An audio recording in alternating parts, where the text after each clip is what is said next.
ሰርግ ላይ ኦልሬዲ በቃ ባልና ሚስት ባለመግባባት ደረጃ የሙሽራ ቤተሰብ እና የሙሽሪት ቤተሰብ እንደዚህ አይናችን እያየ ግሩፕ ተፈጥሮ የግሩፕ ጸብ ጠርሙስ ወራ ድንጋይ ወራ ጋውን ለብሽ ሁሉ አስተምር ነበር እንዳጋጣሚ አሁን ወደዚህ ሲቀር አስወራኝ በጣም እና ተለይ 3 4 5 6 ነው በቃ ባንድ በሁለት ዓመት የጨረስን በእኛ ጊዜ ደብል ስለነበረ 100% እና ሙሽራው መምጣት አልቻለም። ሙሽራው አልመጣም። ህዝቡ አንዴ ተጠርቷል፣ ቡክ ተደርጓል፣ ሁሉ ነገር ተዘጋጅቷል። አለው ብጥብጥ ተነስቶ ነበርና በድንጋይ በቃ ስንወጣ በዚህም በድንጋይ በዚህ ፖሊስ ይላል ሁለተኛ አልጋ በዛው ቀረ በቃ ናትናኤል ቢያርግልኝ ይባላለሁ። የናቲ ስቱዲዮ ባለቤት ነኝ። እንግዲህ የፎቶግራፈር እና የቪዲዮ ማን ባለሙያ ነኝ። በጣም ብዙ አመት በዚህ ስራ ላይ የቆየን ካሜራማን ሱፐር 1 ወይም ፕሮፌሽናል ስቱዲዮ ከሚባሉት ቁጥር 1 የከተማችን ስቱዲዮ ናቲ ስቱዲዮ ይባላል። የሱ ባለቤት ነኝ። እሺ እኔ ደግሞ ዲጄ ማይክ እባላለሁ። የዲጄ ማይክ ኢንተርቴይንመንት ዋና ስራ አስኪያጅ ነኝ። ያው እንደሚታወቀው ያው በዲጄነት ነው ስራዬ። 18 አመት ዲጄነት ስራ ውስጥ ቆይቻለሁ። ይሄን ይመስላል እንግዲህ ናቲያችን። እንዴት ነህ ታዲያ? ፖስቶ እንዴት ብለህ እንደጀመርክ ወደ ዲጄነት ለመግባት የሆነ መንስኤ ይኖረዋል መቼም ማለት እሱን ነገር አጠር አድርገህ ለማስረዳት ሞክረስ። ያው እንግዲህ እንደሚታወቀው በእኛ እድሜ ወደ ዲጄነት ውስጥ የምትገባባቸው ተመሳሳይ የሆኑ ነገሮች አሉ። ያው መጀመሪያ ሙዚቃና አርቱን መውደድ ነው። ዲጄነት ሙዚቃ ሳትወድ የምትገባው ነገር አይደለም። እኔ ግን ያው ከልጅነቴ ጀምሮ የዘፈን ፍቅር ነበረኝ። በእኛ ጊዜ ደግሞ ያው እንደሚታወቀው እንዳሁኑ ሁሉ ነገር ቀላል አይደለም። ሙዚቃም ለማግኘት ለማዳመጥም ነገሮች በጣም የተወሳሰቡበት ጊዜ ነበረ። አይ ቲንክ የሃይስኩል ተማሪ ሆነን ያው ትምህርት ቤት ውስጥ ነው አንዳንድ ካርኒቫሎች፣ ፓርቲዎች ሲዘጋጁ ያው ሙዚቃ ላይ እኛ በጣም ያውቃሉ ምንባል ልጆች ነበርን። ባለችን በካሴትም በምንም የገና ዝግጅቶች ሲዘጋጁ ምናምን ሙዚቃ ላይ የዛኔ ዲጄ ማይታወቅም ነበረ። ሙዚቃ እየከፈተን እኛ ሙዚቃ መክፈቱን ብቻ ነው የምናውቀው። ሙዚቃ እንከፍታለን። ያው ከሙዚቃ ጋር አብሮ አንዳንድ ዳንሶችም እናዘጋጅ ነበር።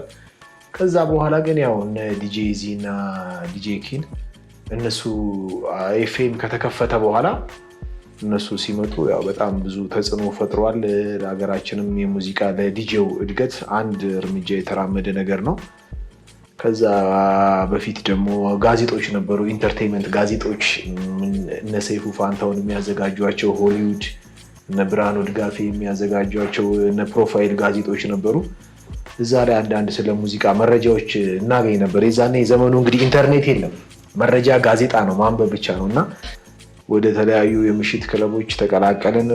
የዛኔ ያው ራሳችንም እናዘጋጅ ነበር። ስራ ካርኒቫል እንሰራ ነበር፣ ፓርቲ እንሰራ ነበር፣ ፋሽን ሾው እንሰራ ነበር። የዛኔ ስራ አንጠብቅም ነበር፣ ራሳችንም ስራ እየፈጠረን እንሰራ ነበር። እንደዛ እየተባለ ያው ናይት ክለብ ላይ ረጅም ዓመቱን አሳለፍና እንግዲህ ከዛ ደግሞ ከአንተ ጋር ስንተዋወቅ ወደ ሰርጉ ገባን። አሁን ደግሞ የምንገኘው ያው በብዛት የሰርግና የኢቨንት ስራዎች ላይ ነው። ከአንተ ጋር የሚያስተዋወቀን እንግዲህ አንድ 14 ዓመት ሆነን አይደል?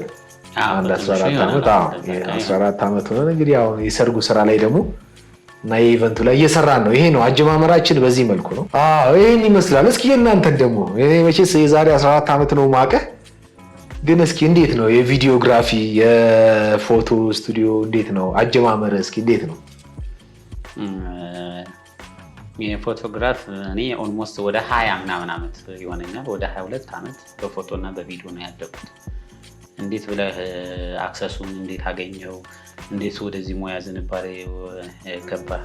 ላይ በጣም ፎቶ ቤት ነበረ። እኔ ታላቅ ወንድሜ ስማርት ስቱዲዮ የሚባል ፕሮፌሽናል ካሜራማን፣ በጣም ጎበዝ የሆነ ካሜራማን ነበረ እና እኔ ከኦልሞስት ከ6 ከ7ኛ ክፍል ተማሪ ሁኜ የፎቶግራፍ ስራ ሰራ ነበር በዛ ወቅት ማለት ነው። በእኛ ጊዜ የሚገርም ነገር የፎቶግራፊ የመማር አክሰሱን በጣም ከባድ ነው። ባለሙያም በጣም እጥረት ነበረ። እንደገና በዛን ጊዜ አናሎግ ገና ወደ ኤሌክትሮኒክስ የሚባሉ ነገሮች ላይ እንኳን አልደረስም ነበረ። ከአናሎግ ኤሌክትሮኒክስ፣ ከኤሌክትሮኒክስ ወደ ዲጂታል የገባ ነው። አብዛኛው አሁን የምታየው የከተማችን ካሜራማን አሁን የቅርብ ካሜራማኖች ወይም ዲጂታል ቴክኖሎጂን ብቻ ነው እንጂ የሚያውቁት እንጂ በእርግጠኝነቱ መናገር የምችለው በጣም በጣት የሚቆጠሩ ሰዎች ካልሆኑ በስተቀር አናሎግና ኤሌክትሮኒክስን የሚያውቅ የለም። በኛ ጊዜ ኮኒካ፣ ኮዳክ፣ ፉጂ የሚባል ፊልሞች ነበሩ። በፊልም ነበር የሚሰራው። አንድ ፊልም ከ36 እስከ 40 ድረስ እኛም ስንነሳ አስታውሳለሁ። እዚህ የሚጠነጠነው ነው። በሱ ነው ፎከስ ማድረግ፣ አጀስት ማድረግ መልመድ አለብን። በፀሐይ በደመና ቤት ውስጥ ከቤት ውጭ ሲባል አውትዶር እና ኢንዶር አጀስት አድርገህ ነው የምታነሳው። ይሄ በአይምሮ የሚያልቅ እንጂ አንስተህ የምታየው ነገር አልነበረም በዛን ጊዜ እና በጣም እውቀቱ በጣም ዲቴል እንድታውቅ ያደረግህ ነበረ። ጥፋትህን የምታውቀው ፊልሙ ተነስቶ ተጠቁሮ ከወጣ በኋላ እንደዚህ አይተኸው ተቃጠለም ይባላል። አንዳንድ ጊዜ ደግሞ ጥርሱ ካልነከሰብህ ዝም ብለህ እያነሳ የምትሸወድበት ሚሶፍ ወይ ይኖራል። በተለይ ጀማሪ ካሜራማኖች ከሆኑ በጣም የመሸወድ እድላቸው ከፍተኛ ነው። እሱ ብቻ አይደለም፣ እኔ በእሱ ላይ ነው ያደግኩት። ሁለተኛ ህንዶችም አስተምረውኛል፣ የህንድ ባለሙያዎች።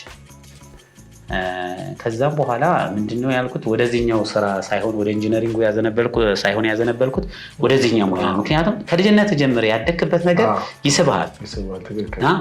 በዛ ሆኖ ወደ ናቲ ስቱዲዮ ከሌሎች ወደ ራሴ ሙንችዬ ወደ ራሴ ወደ መምጣትና ራሴን ዲቨሎፕ አድርጌ ከዓለም አቀፍ እኔ በብዙ ራሴን በጣም ዲቨሎፕ ማድረገው ከኮሪያኖች ጋር ነው። በጣም ከነሱ ብዙ ነገሮች ነው ያለውኝ። ራሴን አፕግሬድ አድርጋለሁ ከቴክኖሎጂ ጋር ከምንም ጋር በደንብ እያልኩ ሙያውን አሳድገ ነው እዚህ ደረጃ ላይ ደርሰናል ማለት ነው። አሁን ከአንተ ጋር እንኳን በትንሹ አንድ 13-14 ዓመት ሰርተናል። ትላልቅ ስራዎችን ሰርተናል፣ ብዙ ሰርጎችን ሰርተናል። ማስታወስ ቢከብድም ሁሉ ማስታወስ ባንችልም የሰራናቸው አለ በጣም በዚህ ስራ ላይ ማለት ነው። እና እኔ ደግሞ እዚህ ጋር እስቲ አንድ ነገር ደግሞ ልጠይቅህ። አሁን የመጣህበትን አመጣጡ በደንብ ክሊር አድርገህ ገልጸህልኛል እና የዲጄ ስራ አሁን አድጓል ትላለህ ወይስ ምን ላይ አሁን ያላችሁበት ስታተስ በምን ቴክኖሎጂ ላይ ነው ያላችሁት? እሱን እስኪ ያጠር አድርገህ ብትነግረኝ ሞር እኛ እናየዋለን እንጂ እዛ ስታጫውቱ ያለን አጠገባችሁ ግን እንዴት እንደሆነ ምን ከየትኛው እንደሆነ ሙያውን እናውቀው ዲቴል ማለት ነው። ሙዚቃዎቹን ግን በደንብ እንሰማቸዋለን እና የኢንስትሩመንቱ የምትጠቀሟቸው ነገሮች እራሳችሁ እስከ በፊቱ ለምሳሌ የዛሬ 7-8-10 ዓመት ከምትሰሩት እና አሁን ከምትሰሩት ጋር የምን ያህል ዲፍረንስ አላችሁ? እሱን እስቲ ብትነግረኝ ደስ ይለኛል። እሺ፣ ያው እንደሚታወቀው ነው የዲጄ በዓለማችን ላይ ብናየው ከኛ ሀገር ውጭ በዓለማችን ላይ ብናየው አሁን የዲጄ ያለበት ሁኔታ ዓለማችን ላይ በጣም ትልልቅ ሙዚቀኞች ራሱ ፕሮዲውስ የሚያደርገው ዲጄ ነው። አሁን ዲጄ ካሊድን ብንወስድ ትልልቅ ዓለም ላይ ቁጥር 1 የሚባሉ ዘፋኞች ፕሮዲውስ የሚያደርግላቸው ዲጄ ነው።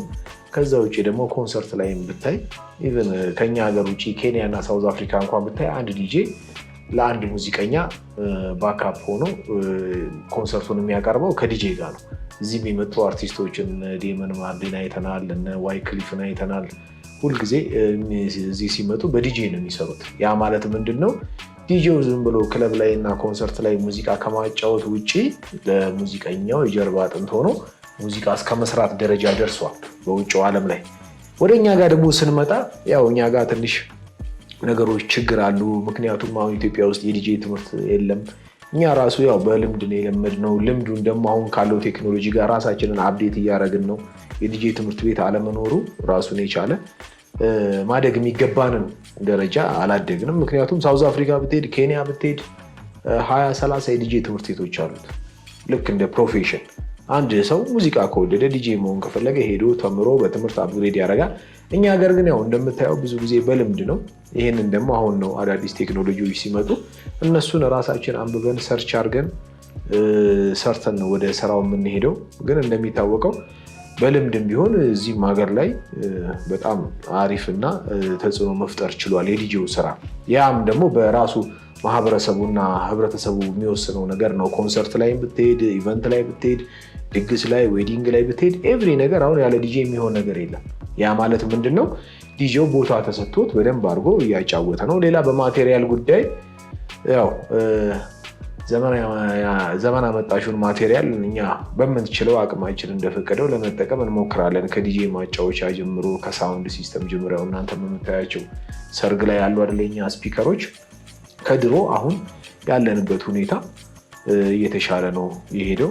ወደፊት ደግሞ ሞር የተሻለ ነገሮች ይሰራሉ። ምክንያቱም እዚህ አሁን ትምህርት ቤት ለመክፈት አንዳንድ እኛ በራሳችን በማህበራችንም እንቅስቃሴ እያደረግን ነው። ኔክስት ጄኔሬሽን የሚመጣው ጄኔሬሽን ደግሞ በልምድ ብቻ ሳይሆን በትምህርትም ልምዱና ትምህርቱን አቀናጅቶ የተሻለ ሙዚቃ ማቀናበር፣ አልበም የራሱን አልበም ፕሮዲውስ መስራት፣ ሚክስ መስራት እነዚህ ነገሮች አድርገን ኔክስት ላይ ደግሞ አሁን ካለን በተሻለ እንግዲህ እኛ በልምድ አምጥተነዋል።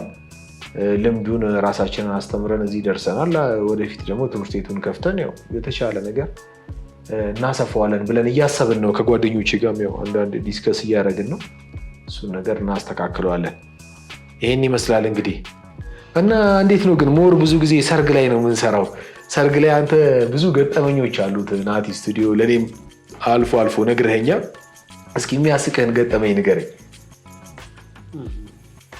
ብዙ አለ፣ ለመዘርዘር ይከብዳል። የምታስታውሰው ሰርግ እኮ በጣም አዝናኝ ነው አይደል? አዝናኝ ነው፣ በጣም አሪፍ ነው። ግን አንዳንድ ጊዜ ከኔ በጣም ሰቀን እንደምትሄድበት ሁኔታ ማዘን የምትሄድበት ጊዜም ይኖራል። ያው ሰርግ በራሱ ደስታን የሚያሳይ ነገር ነው። አንድ ሰው ሲደሰት ነው ዘመድ አዝማዱን ጠርቶ ቤተሰቡን ልጅ ድር ያለው ብሎ ቤተሰብ የሚጠራው። ትበላለህ፣ ትጠጣለህ፣ ትጨፍራለህ። ያው እናንተ ናችሁ በደንብ የምታስጨፍሯቸው፣ እኛ ደግሞ እንቀርጻቸዋለን። ነገር ግን በእንደዛ ጊዜ በዛ ታይም ውስጥ አንዳንድ የሚያስከፋ ሰው ይኖራል፣ የሚያስደስትም ሰው ይኖራል። ሁለተኛ አንተን በማይነካ መንገድ ሁሉ ሌላ ላይ የምታየው ነገር ድንገተኛ የሆኑ የሚያስከፉ ነገሮችን ሰርግ ላይ አንዳንድ ጊዜ ሲፈጠሩ እናያለን። እና እኔ እንኳን በጣም ማረሳው አንድ ሰርግ ማስታውሰው ሙሽሪትና ሙሽራው ሊሞዚኑን ሲደባደቡ ነው እኔ ማስታውሰው። እዛን ጊዜ በኤሌክትሮኒክስ ቀረጻ ነበር የምንቀርጸው። የኤሌክትሮኒክስ ካሜራዎች ነበሩ የምጠቀመው፣ ዲጂታል አልነበረም። ያን ወቅት ትንሽ ቆይቷል። እና እንደሚመስለኝ ኬዛቸው ምን እንደሆነ ባይታወቅም ሊሞዚን ውስጥ የዛን ሰዓት ብርቅ ነው ሊሞዚን። እና ሊሞዚኑ ያልሆነ ነገር እንደዚህ ይንቀሳቀሳል። ምንድነው ምናምን ሙሽሪትና ሙሽራው እየተደባደቡ ይለናል ሹፌሩ ማለት ነው። ፒክአፕ ላይ ሆነ ነበር የምንቀርጸው። መስታወቱን አውርደው ብለን እነሱ ሲመታቱ እኛ ሪከርደር አደረግናቸው። እና ከዛ በኋላ ጊዮን ሊገቡ ነበር። በዛን ሰዓት ላይ የሚታወቀው ጊዮን ነበር። ጊዮን ገብተን በቃ ጊዮንን ማይነካ ሙሽራ አልነበረም በዛ ወቅት ማለት ነው። በዚያ ሙሽራት ምናምን ሂልተን ወይንም ሌላ አሁን እንዳሉት ፓርኮች አልነበረም። ትክክል። እና ጊዮን ሊገቡ የነበሩት ራስ ፕሮግራም ነበረ። በእነሱ ጸብና ድብድብ ምክንያት ሙሽራዋን እንደምታለች፣ እሱንም ቦጫጭረዋለች። ያለው አማራጭ በቃ ቀረጻ አሁን እዚህ ጋር ያለው ፕሮሰስ ይቅርና ተብሎ እነሱን እንደገና ሌላ ቦታ ላይ ወስደዋቸው እንደገና ቬሎ ሌላ እንደገና እሱም ለብቻው ተደርጎ ሜካፕ ተደርጎ ለማታ ብቻ ምን እንዳልተፈጠረ ተደርጎ ወደ 1:30 2 ሰዓት ማታ አርፍደው ገቡ ወደ አዳራሽ ማለት ነው። እኛም አዳራሽ ነው የጠበቅናቸው። ከዛ በኋላ ቀረጻ አልቀረጽንም፣ ነገሩ ቆመ። ከዛ ላይ አዳራሽ ላይ ግን ሰላም ተፈጠረ። ይመጣሉ ብዬ አልጠበቅኳቸው ነበረ፣ ግን መጡ እና ምንም ባልተፈጠረ መንገድ ብቻ በሜካፕ በምን ጥሩ አድርጓት ብቻ ለመሸፋፈን ተሞክሯል። ብዙ ጊዜ ጭፈራ ላይ መሀል ላይ የተወሰነ ነው እንጂ የሚጨፍሩት መድረክ ላይ ነው የሚቀመጡት። ነገሩ በዛ ብቻ አልፎ ፋሚሊ የሚያውቀው ነገር አልነበረም። በቃ ያሉት ሚዜዎች ምናምን ነገሮችን እንትን አድርገውት አልፏል። እንደዚህ አይነት ነገርም አሳልፈናል። እስኪ እንዴት ነው አሁን ብዙ ጊዜ እናያቸዋለን ሶሻል ሚዲያ ላይ ኢንስታግራም ላይ ያለው እንዴት ነው የፎቶና ቪዲዮ የሙያ ሁኔታ እንዴት ነው? ምን ላይ ደርሷል? በጣም አሁን በኢትዮጵያ የፎቶግራፊንግ ሹቲንግ ስራዎች የፎቶግራፍ ስራ ጀነራል በሆነ ነገሩ አድጓል። በቴክኖሎጂም በእውቀትም የዳበረ ነው ብዬ መናገር እችላለሁ። ግን በምን ያህል ደረጃ ስታተስ አድጓል ለምትለኝ ነገር ያው ፕሮፌሽናል በሆነ ስታተስ ደረጃ ላይ ከፍ ብሏል ለማለት ሙሉ 100% አያስደፍርም። ምክንያቱም ከዚህ በላይ ገና ብዙ ይጠበቅብና መስራት አለብን። ለምሳሌ አሁን እኔ ብዙ ጊዜ ሜዥር ማድረገው ራሴን ነው እንጂ ከሌሎቹ ጋር ራሴን አላወዳድርም። ራሴን ከራሴ ጋር ማወዳድረው ሁለተኛ ደግሞ ዓለም ላይ ምን አለ ከሚለው አንጻር ነው የሚሄደው። በካሜራ ቴክኖሎጂ ራሱን የቻለ ነው። በእውቀት ለብቻው ነው፣ በኤዲቲንግ ለብቻው ነው ያለው ስታተስ ማለት ነው። ፎቶግራፈር ሲባል አንድ ፕሮፌሽናል ፎቶግራፈር ለመባል ክራይቴሪያዎች ይኖሩታል፣ በእኔ እምነት ማለት ነው። አንድ ፕሮፌሽናል ሰው እውቀት ሊኖረው ይገባል። የመጀመሪያው ጥልቅ እውቀት ሊኖረው ይገባል ብዬ አውቃለሁ። አይሶ ወይም ዲያፍራም እና ሻተር ስፒድ ኮንትሮል ማድረግ አይደለም ፎቶግራፊንግ ወይንም እነሱ ሴታፖች አሉ። እነሱ አንድ ህፃን ሲማር ሀሁ ብሎ እንደሚማራቸው የሚማራቸው ተራ ነገሮች ናቸው። ፋርዘር ከዛ የተጓዘ ቢሃይንድ ፎቶግራፍ ማለት ፎቶ ምንድነው? ላይት ነው። ግራፍ ማለት ኦብጀክቲቭ ህይወት ያለውም ህይወት የሌለውም ሊቪንግ ቲንግስ ወይም ነን ሊቪንግ ቲንግስ የሚባሉ ነገሮች ሊነሱ የሚችሉ ኦብጀክቲቭ ነገሮች ናቸው። ፎቶ ማለት ግን ስለ ላይት ነው። አሁን ስለ ላይት ኢንፊኒቲ ነው ማለት እችላለሁ። ኢንፊኒቲ ማለት ቁጥር ስፍር የለውም። ይሄ ነው ብሎ መናገር አይቻልም። ስለ ላይት ብዙ ዳይሜንሽኖች አሉት። ስለ ላይት እናውራ ከተባለ አውርተናል፣ ጀምረ ነው አንጨርሰው። ጠዋት አውርተን እስከ ማታ የምናወራው ስለ ላይት አያልቅም። እኛ ሀገር ውስጥ ስለ ላይት ያለው ብቃት የት ደርሷል ብትለኝ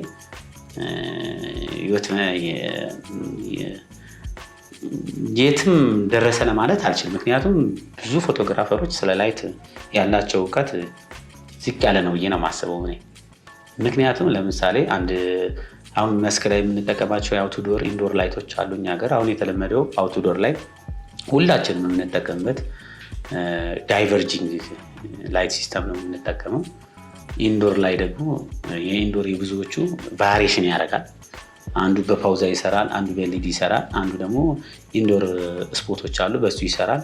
በባውንሲንግ ይሰራሉ ወይም ደግሞ ዳይሬክት ይሰራሉ ማለት ነው። መስክ ላይ ዳይሬክት ሆኖ የሚሰራበት ነገር ምን አይነት የላይት ሲስተም መሰለ? ዳይቨርጅን ብለን የምንጠራቸው ነገሮች ናቸው። ዳይቨርጅን አሁን ብዙዎቹ አያውቁትም። ላይት መበተን ወይንም የሶፍት ቦክስ የሚጠቀሙ ሲስተም ነው። ግን ከዛ ውጭ ኮንቨርጅን እስካሁን ኢትዮጵያ ውስጥ አልተጀመረም። እኔ አሁን ወደ ኮንቨርጅን መግባት ፈልጋለሁ። የኮንቨርጅን ላይት ሲስተሞች ዳይቨርጅን አለ፣ ሪፍሌክሽን አለ፣ ዲፍሌክሽን፣ ባውንሲንግ፣ ሪፍላክሽን የሚባሉ አሉ። እነዚህ ሲስተሞችን ደረጃ ላይ የነዚህን እያንዳንዱን በ100% መጠቀም ገና አልጀመርም። እንደኔ እይታ ማለት ነው። ላይት እነሱ ብቻ አይደሉም። ላይቶች የሲኒማ ላይቶች ይለያሉ። የዌዲንግ ፎቶግራፊክ ላይቶችም ይለያዩ። ላይት ባይዞ ቢግ ዲፍረንስ አላቸው። እንዳጠቃቀምህ እንደ ዩዙ የትኛው ለየትኛው ላይት መጠቀም እንዳለብን የሎው ላይት ሲስተሞች ገና አሁን ነው እኛ ሀገር ውስጥ ገና እየተለመዱ ያሉት ማለት ነው። እና ሁለተኛ የካሜራዎቻችን ደረጃ አሁን ከሻተር ካሜራዎች ወደ ሚረርለስ ካሜራ እየገባ ነው። ኦልሞስት ሚረርለስ ካሜራዎች ዳይሬክት ኢሜጅ ክሬት ነው የሚያደርጉት፣ ኢሚቴት ነው የሚያደርጉት ቀጥታ። ሻተር ግን ሚረር ላይ ሪፍሌክት አድርጎ ነው ክሬት የሚደረገው። ብዙ ጊዜ በዛን ሰዓት ላይ የአርጂቢ ዲፍረንስ ያመጣል፣ ወይም የኳሊቲ ኢንክሪዚንግ ኦር ዲክሪዚንግ ወይም በሚሊየን ሊቆጠሩ የሚችሉ አርጂቢ ፕራይመሪ ከለር ክሬቶች ናቸው። ባይዞ ኢሜጅ ክሬት የሚደረጉት የፕራይመሪ ከለር ብለን የምንጠራቸው ማለት ናቸው። ሪድ ግሩ ብሉ የምንላቸው እነዚህ አርጂቢ ተብሎ ይጠራሉ። ጀነራል ወይም ሃይ ሪዞሉሽን ኢንክሪዚንግ ወይም ዲክሪዚንግ ያመጣል። አሁን ከሻተር ወደ ኤልኢዲ ሚረርለስ ቴክኖሎጂ ስንገባ ማለት ናቸው። እና ወደዚህ ስታተስ ደረጃ ደርሰናል። ሁለተኛ አሁን ላይቶች አፕግሬድ እየሆኑ መጥተዋል። የላይት አጠቃቀማችንም እያደገ መጥተዋል። ግን ስቲል እስካሁንም ገና ከዚህ መጓዝ አለብን። ተአምር መፍጠር አለብን ብዙ ነገሮች።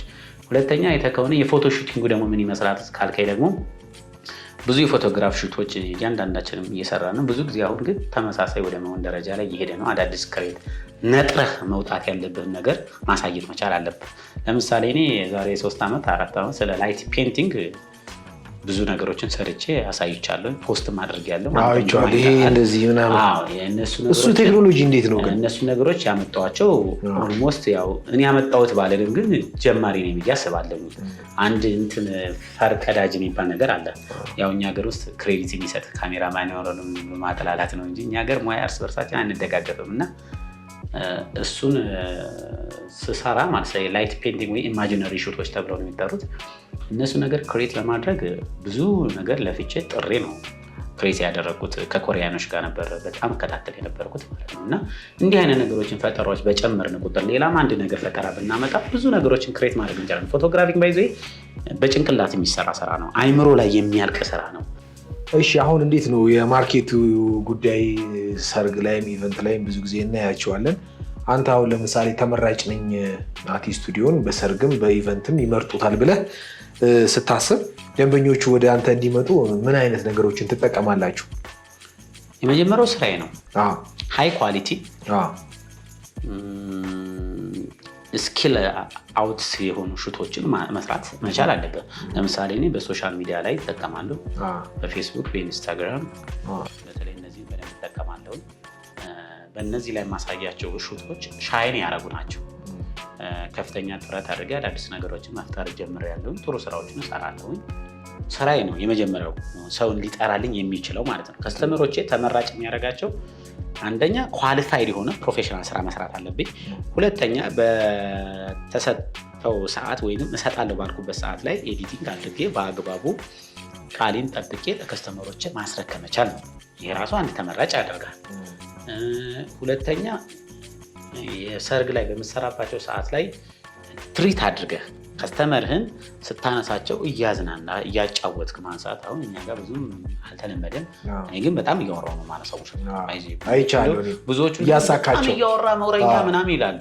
ይሄ ሰውን ከመንቀፍ ይልቅ ምን ጎበዝ በርታ፣ ይሄ ሁሉ ኤነርጄቲክ ሆነ መስራት ልትባል ይገባ ነበር። ግን ያው እንትን ይሆናል። እኔ ሙሽራ ቆሞ ሳነሳው ድንዝዝ ብሎ እንዲያኝ አልፈልግም። የሚያነቃ ነገር እያወራው እያሳቁ ኢንተርቴን እያደረከው ካልሆነማ እንዴት ስቱዲዮ መጥቼ በቃ እኔ ራሱ ስቄ ነው የወጣሁት። አነሳሰ የራስ የሆነ ስታይል አለ፣ የምታወጣቸው ድምጾች አሉ። ትክክል። እነሱ ነገሮች እንዴት ነው? ቀላል አይደለም፣ ፓወርፉል ናቸው። ባይዞ ማለት ናቸው። በጣም አንድ ሙሽራ ትሪት ያደርጉታል፣ ኢነርጄቲክ ሆኖ እንዲነሳ ያደርገዋል። ሁለተኛ ትክክለኛ ኔቸር የሆነ ሹቲንግ ታገኛለህ፣ ይዝናናሉ። በቦታውም ደግሞ ሪላክስ ያደርጋሉ። አይቻለሁ ሲዝናኑ። ካልሆነ ቦዲ ፕሬዘንት ማይንድ አብሰንት ነው የሚሆነው። በቃ አንተ ጋር ይኖራሉ፣ ማይንዳቸውም ቢሮ ወይም ስራ ቦታ ላይ ደርሶ ሊመለስ ይችላል። ምክንያቱም አንተ ኮንትሮል የምታደርጋቸው። ይሄም ራሱ አንድ ክሬቲቪቲ አንድ ትልቅ የሙያ ነው። አንድ ባለሙያ ደግሞ ይህንን መስራት አለበት። ድራማቲክ የሆነ የሚያዝናና ነገር ካለ እኔ ታዲያ ፕሮፌሽናል የአርት ሰው ነው ካልኩኝ፣ አንድ ሰው ፕሮፌሽናል ለመባል ዲሲፕሊን ያስፈልገዋል፣ ጎበዝ ባለሙያ መሆን ያስፈልጋል፣ ቴክኖሎጂ ሊኖረው ይገባል። ለሰዓቱም ለከስተምሩ የገባውን ቃል በአግባቡ መፈጸም መቻል አለበት። እነዚህ ሲካተቱ ነው አንድ ሰው ፕሮፌሽናል የሚያስብለው። ካልሆነ አይሆንም። ስለዚህ በዚህ ስታተስ ስለምሰራ በአቅምም የዲቨሎፕ ያደረኩኝ በእውቀትም ዲቨሎፕ ያደረኩኝ በማቴሪያል እንደዛው ዲቨሎፕ ያደረኩኝ ከስተመርንም በጥሩ ሁኔታ አድርግ በመስጠት ጥያቄ የለም። ናት ስቱዲዮ መጥተው የሄደ ሙሽራ ቴንኪው ሳይል ሄደ የለም እስካሁን ድረስ። እኔም እሱን ጠብቄ ማስቀጠል ነው የምፈልገው ማለት ነው። አይ ትክክል።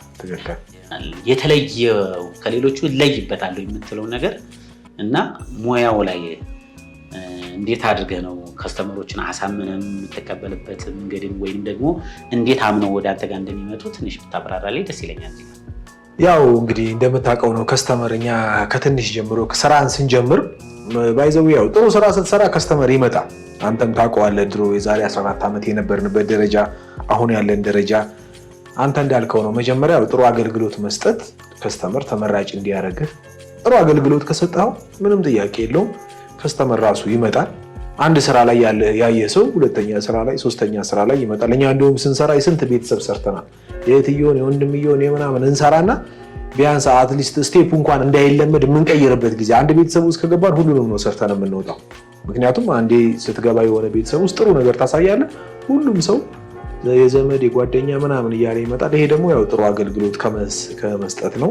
ሌላው እንዴት ነው ተመራጭ የምትሆነው እንዴት ነው የምትሰራው ላልከኝ ነገር እኔ ያው እንደ ዲጄ አሁን ያለው ዌዲንግ እና ኢቨንት ላይ ነው። ዌዲንግ እና ኢቨንት ማለት ደግሞ ያው የሰርግ ስራ እና የኮንሰርት ስራዎችን ነው። ተመራጭ የምትሆነው ያው በሙዚቃ እውቀት ነው። በሙዚቃ እውቀት ነው ማለት ምንድነው? መጀመሪያ ስራ ላይ ስትመረጥ ምንድነው የምሰራው እንዴት ነው የምሰራው ብለህ ማሰብ አለ። በአሁን ሰርግ ላይ ስትመጣ ሰርግ ምንድነው የሚለውን ነገር በጠቅላላ እውቀትህ ያው ከመጣንበት ኤክስፒሪየንስ የሰርግን እውቀት ለምሳሌ ዲጄ ማይክ ሰርግ ላይ ሲመጣ ምንድነው የሚያደርገው? የሰርግ ስራ እንዴት ነው የሚሰራው?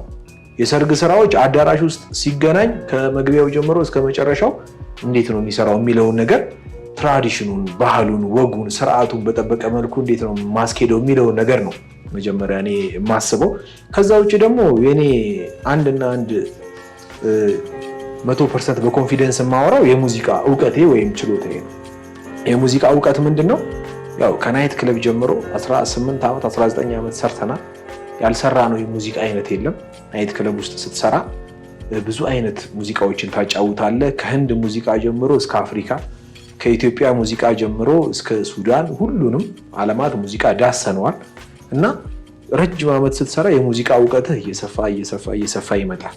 ከዛ አሁን ደግሞ እዚህኛው ዌዲንግ ላይ ስትመጣ ደግሞ ምን አይነት ትራዲሽናል ሙዚቃዎች ሰርግ፣ ያው ሁሉም ሰርግ አንድ አይነት አይደለም። ኢትዮጵያ ውስጥ ብዙ አይነት ሰርግና ብዙ አይነት ባህል ስላለው የብሔር ብሔረሰብ ስላለ በሁሉም ስላለ ያንን ደግሞ ከኤክስፒሪየንስ ራሱ ከስተመር ከሚነግረን ከአንዱ ስራ ወደ አንዱ ስራ ስትሸጋገር እየተማረን እዚህ ደርሰናል። ያው ሰርጉን እኔ ከስተመሬ ላይ የምሰራው መጀመሪያ ከስተመሮቼን አውቃቸዋለሁ። ሰርግ ቤት ስትሄድ ያው የደጋሹን ብቻ አይደለም የሚመጣውን 500-600 ሰው አስደስተ መውጣት አለብን። ስለዚህ እኔ ያው ለየት ያደርገኛል ብዬ የማስበው ያው ሙዚቃ አጠቃቀሜ ላይ ነው። ሙዚቃ ስጠቀም ሁሉም ሰው እንዲጨፍርልኝ እፈልጋለሁ። ሁለተኛ ደግሞ መጀመሪያ ማንን ማስደሰት እንዳለብኝ፣ ቀጥሎ ማንን ማስደሰት እንዳለብን እናውቀዋለን። ስለዚህ የሙዚቃ አጠቃቀማችን ለየት ያደርገኛል ብዬ ነው የማስበው። ሁሌም አሁንም ወደፊትም የምሰራው ሙዚቃ ላይ ነው። ምክንያቱም ዲጄ ስትሆን ፕሮፌሽንህ ሙዚቃ ነው፣ ማወቅ ያለብህ ሙዚቃ ነው። ከማቴሪያልም አሁን ሰርግ ላይ እንዳየኸው ብዙ ነገሮች አብደዋል። አሁን ዲጄ ስትመጣ ድሮ ሙዚቃ ነው፣ ሌላስ ምንድን ነው? ሙዚቃውን ነገር በደንብ ገልጸህልኝ። ከሙዚቃ ውጭ ተጨማሪ ከሙዚቃ ውጭ እንግዲህ አቅምህ በፈቀደ መልኩ የምታጫውትበት ማቴሪያል፣ የምታጫውትበት ሚክሰር፣ ሌላ ደግሞ የምትሰራቸው ነገሮች እዛ ጋር የምትሰራው ኦርደር፣ ስቴፖቹን፣ ፎጎች፣ እነዚህ ነገሮች ይዣቸው የምቀርባቸው ነገሮች ሞር ጥቅሙ ታርጌት ይመታሉ። ግን ጥቅሙ ደግሞ ምንድነው? እኔ አሁን ወደኛ ማቴሪያል ስንመጣ ትክክለኛ ማቴሪያላችን ለኛ ሳውንድ ሲስተማችን ነው። ምክንያቱም እኔ የማጫውተው በስፒከር ነው። ስለዚህ የኔን ሙዚቃ ቆንጆ አድርጎ የሚያወጣልኝ ስፒከሬ ነው። 100% ኮንሰንትሬት አድርጌ የምሰራው ስፒከሩ ላይ ነው። ሌላው ግን እንዳልከው አሁን ለምሳሌ ፎግ ማሽን ቢመጣ ፎግ ማሽኑን አምጥቼ ስንጠቀመው ትልቁ ከኔ መጠቀም ውጪ ካሜራማኑ ላይ የእናንተ ስራ ነው። እኔ ፎግ ማሽኑን አምጥቼ ስለቀው እናንተ ናችሁ የሚገራርም ሹቶች የምትሾቱት። ያ ነገር ነው። እኔ አሁን ይሄንን ነው የማስበው። ላይት ባመጣ ፎግ ባመጣ ሌላ የተለያዩ ማቴሪያሎችን ስናመጣ ሙሽሮቹ ምን አይነት ቪዲዮና ምን አይነት ፎቶ ይዘው ይወጣሉ። ሁልጊዜ አሁን እኛ ስንሰራ የማናስበው ነገር ምንድነው? ይዞ መምጣቱ ብቻ አይደለም።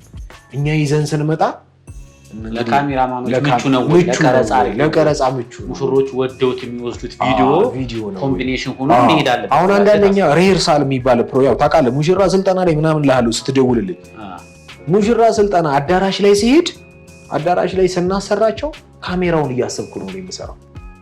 ገብቶሃል? ካሜራውን እያሰብኩ ነው።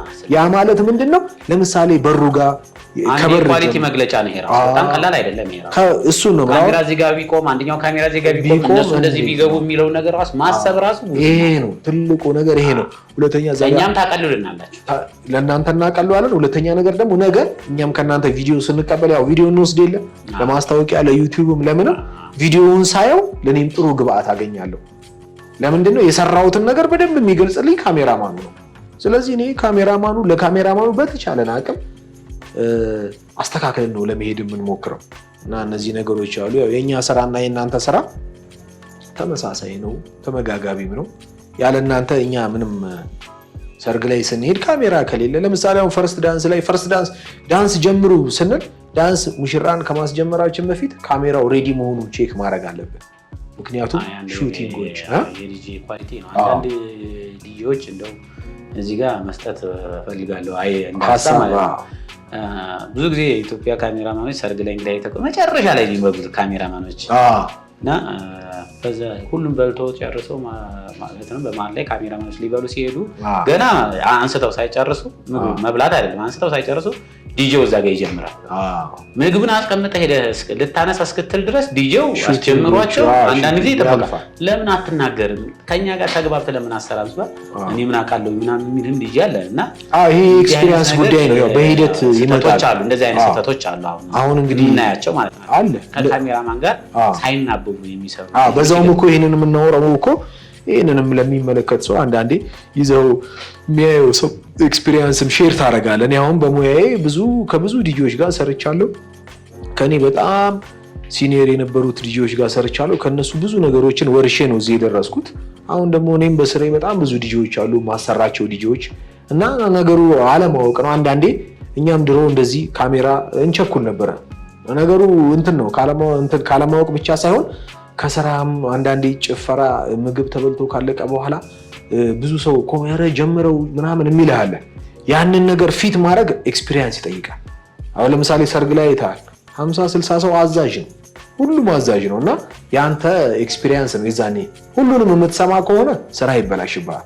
ነገሮችን እዛ ቦታ ላይ ተቋቁመህ ቆይ እኔ ያለው ካሜራ ይጨርስ አይተህ አንዳንዴ ሰርግ ላይ ያው አንዳንዴ ሰዎች ካለማወቅም ሊሆን ይችላል እኛ ካሜራ እንደምንጠብቅ አያውቁም። ቶሎ በል እንደዚህ ቡራኬው ቀለበቱ ጨርስ አስወረዳቸው ምናምን ሲል እኛ ግን ያው በሂደት እሺ ብለህ ዛጋ እሺ ብለህ በጎን ደግሞ ካሜራውን ትጠብቃለህ። ይሄ ከአለመታዘዝ ምናምን ሳይሆን ያው የኤክስፒሪየንስ ጉዳይ ነው። አሁን ግን ያው ሞር ከተማው ላይ በጣም የዲጄ ስራ እየተስፋፋ ነው። ከተማው ላይ 99% ሰርግ ያለው በዲጄ ነው። ያ ስለሆነ ሁሉም አሪፍ እየሆነ ነው። ለውጦችም አሉ ስራው ላይም ክፍያውም ላይ ሁሉም ነገር ላይ ጥሩ ነው። እኔ የምልህ ግን አሁን አንተ ዩኒቨርሲቲ ተምረሃል አውቃለሁ። ይህን ታሪክ ዩኒቨርሲቲ ተምረሃል አለማያ ይመስለኛል። አለማያ ነው ያላልከኝ? ሐረማያ ዩኒቨርሲቲ። ግን በዚህ አሁን በፕሮፌሽናል ፎቶግራፈር ይህንን ባትሆን ኖሮ ምን ሆናለሁ ብለህ ታስብ ነበር? እንዴት በጣም ይከብዳል አሁን ያልከኝ ነገር። ምክንያቱም ይሄ እንዴት ነው ከልጅነት ጀምሮ ተቆራኝቶ ያደገ ነው የፎቶግራፍ ስራ። ባይሆን ኑሮ ይህን እድል ወይ ፋሚሊ ፎቶ ቤት ባይኖራቸው ኑሮ በእርግጠኝነት ኢንጂነር ነበር ሆነው አይ ድሪም አይ ቢ ኢንጂነር ነበር ድሮ ማለት ነው። እና እሱን ደግሞ አሳክቻለሁ። ተምረህ ጨርሰሃል? አዎ በደንብ ጨርሻለሁኝ። ሁለተኛ ማስተርሴን ጨርሼ ወይም በስኮላርሺፕ ወደ ውጭ ሄጄ ናሳ ውስጥ የመስራት ፍላጎት ነበረኝ። በጣም ፊዚክስ ላይ ጎበዝ ስለነበርኩኝ ማለት ነው። በዛ አስተሳሰብ ነው እንደው ይሄን እንዳጋጣሚ ፊዚክስ አስተማሪዎች ከነሱ ጋር እንድቀቆች ኢንተርቪው ባደረግ ደስ ይለኛል። ስለኔ እነሱ የሚናገሩት አለ እኔም ስለነሱ የምናገረው ነገር አለና መሆን ፈልገው ሳይንቲስት ነበር። ኢንጂነር ትሆናለህ። ከዛ ሂደቱ ወደ ሳይንቲስት እና የውጭ ስኮላርሺፕ ትኩረቴን አድርጌ ወደ ውጭ መሄድ ነበር የምፈልገው። ነገር ግን ኤኒዌይ ይሄ ፎቶግራፊ ከልጅነት ያደኩበት ስለነበረ ሞር ከዚህኛው ስራ ይሄኛው በጣም ሙያው የአርቱ ስራ በጣም ገፍቶ ኢንጂነሪንጉ ግን ለፎቶግራፈሩ ጠቅሞኛል ብለህ ታስባለህ? 100% ይገናኛል ይመስለኛል። የሆነ ነገር ነው ብዙ ሙቀቱም የለም። አንድ ይገናኛል። ደግሞ አይ ቲንክ ትምህርት ላይ ድሮ ጎበዝ ነበርክ። ጓደኞችም ሲያወሩ ሰምቻለሁ። የቀለሙ እንትን ነገር ላይ እንዴት ነው? ጎበዝ ሰቃይም ተማሪ ነበርኩኝ። ያው በተለይ በኤሌመንተሪ ላይፌ አየር አምባ ትምህርት ቤት ቦሌ አየር አምባ ተማርኩት። ከ1 እስከ 8 እዛ ነው የተማርኩት እና እዛ በመማርበት ብዙ ጓደኞች አሉኝ። አስተማሪዎቹ ጋውን ለብሼ ሁሉ አስተምር ነበረ። እንዳጋጣሚ አሁን ወደዚህ አስወራኝ በጣም እና ተለይ 3 4 5 6 ያው በ2 ዓመት የጨረስን በእኛ ጊዜ ደብል ስለነበረ 100% ሴሚስተር ላይ ደብል 98 97 አቬሬጅ 199 አቬሬጅ ማምጣት ኢዚ ነበረ። 11 ትምህርት 10 ትምህርት 100 አምጥቻለሁ።